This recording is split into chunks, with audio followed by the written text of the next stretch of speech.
حضرت مولانا थानवी रहमतुल्लाह ताला अलैह ने जब दारुल से दस्तार बंदी ले ली, फिर उसके बाद मुख्तलिफ़ मदारस में पढ़ाया, फिर जिस शेख के हाथ पर बैत हुए थे उन्हीं की खानकाह इमदादिया थाना भवन में उनके जानशीन बन के बैठे और दुनिया ने इनसे कस्ब फैज़ किया है, हज़ारों बंदों ने इनसे पढ़ा है। और यकीन माने हज़रत थानवी रहमतुल्लाह ताला अलैह से पढ़ाने का अंदाज़ और उसके बाद तदरीस के साथ तज़किया का अंदाज़ और लोगों के साथ अल्लाह अल्लाह कराने का और लोगों के दिलों को पाक साफ़ करने का और तौबा और वाज़ और तबलीग का अंदाज़, ये पूरी दुनिया के अंदर एक बहुत बड़ा नाम रखता है। हकीम उल उम्मत हज़रत थानवी के मलफूज़ात उठाए ना, 32 जिल्दों में तो इनके सिर्फ मलफूज़ात मिलते हैं, और इनके बयानात उठाएँ तो तकरीबन 40 जिल्दों के अंदर तो इनके खुतबात हैं जो हज़रत थानवी रहमतुल्लाह अलैह ने मसाइल समझाए हैं। मर्दों के लिए क्या किताबें लिखी, उलमा के लिए लिखी, औरतों के लिए लिखी, बच्चियों के लिए लिखी। हमारे घरों में आज तक बच्चियों की तालीम के लिए बहिश्ती ज़ेवर चलता है। ये बहिश्ती ज़ेवर वो मसाइल का इंसाइक्लोपीडिया है जो हज़रत थानवी रहमतुल्लाह अलैह ने ख़वातीन के लिए लिखा है। अगर एक ख़ातून बहिश्ती ज़ेवर को सही तौर पे अज़बर कर ले तो वो इस तमाम मसाइल को आलिमा के अगर ज़्यादा नहीं तो बराबर की हद तक जानने और समझने वाली बन जाएगी। यानी इस हद तक इन्होंने इसको तालीम दिया। और फिर उसके बाद कुरान करीम की तफसीर लिखी है 2 ज़बानों में, अरबी में भी और उर्दू में भी। अरबी में उलमा के लिए लिखा अहकामुल कुरान, 16 जिल्दों में छप चुका है। अहकामुल कुरान देखने के काबिल है। हज़रत ने अपने शागिर्दों को इस पर मामूर करके पूरी किताबत करवाई।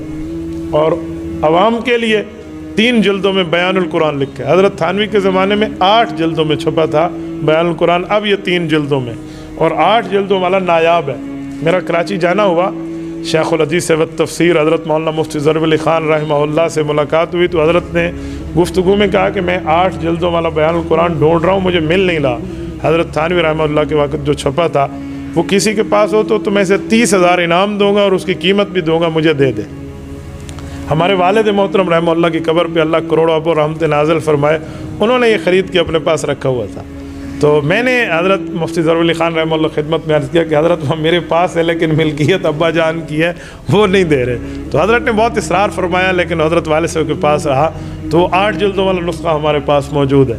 हज़रत थानवी रहमहुल्लाह ने जब ये तहरीर फरमाया उर्दू ज़ुबान में, तो आपने नाम नामी सुना होगा हज़रत मौलाना सैयद अनवर शाह कश्मीरी रहमहुल्लाह का। ये अल्लाह ने इतनी बड़ी इनको सलाहियत अता फरमाई थी कि जो बात दिमाग में पढ़ लेते और बिठा लेते वो सालों तक ऐसे याद रहती जैसे किताब खोल के पढ़ रहे हैं। बहावलपुर की अदालत में 1926 में या गालिबन 1932 में आए थे, जी हाँ, फरवरी 1932 में जब ख़त्म नबुव्वत का मसला उठा था, तो अदालत में आकर जब हवाला पेश किया ना, तो जज ने कहा कि आप हवाला पेश कैसे करते हैं, आपके पास किताब नहीं है। मिर्ज़ाई मुनाज़र के पास तो किताब मौजूद है, आप उसको कहते हैं ये गलत है और मेरा हवाला ठीक है, आपके पास प्रूफ क्या है? तो मौलाना अनवर शाह कश्मीरी रहमहुल्लाह ने फरमाया था, ये उनकी वफ़ात से 2 साल पहले की बात है, 34 में उनकी वफ़ात है। फरमाने लगे कि मैंने 35 साल पहले इस किताब को पढ़ाया है, आप इससे हवाला लीजिए किताब लेकर, अगर मेरा लिखा हुआ हवाला न मिले तो अनवर शाह अपनी मौत लिख दे। ये झूठ बोल रहा है मिर्ज़ाई। तो जब उससे किताब ली गई तो बेआइन ही वही इबारत निकली जो मौलाना अनवर शाह ने कहा।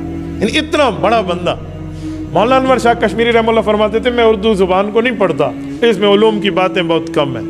हज़रत थानवी का जब बयानुल कुरान तफसीर पढ़ी तो फरमान लगे कि मुझे आज ये बात यकीन में समझ आ गई है कि उर्दू ज़ुबान के उलूम भी कम नहीं हैं, उर्दू को भी अल्लाह पाक ने अपने अंदर उलूम की एक वसअत अता फरमाई। तो ये बयानुल कुरान हज़रत थानवी रहमहुल्लाह की है।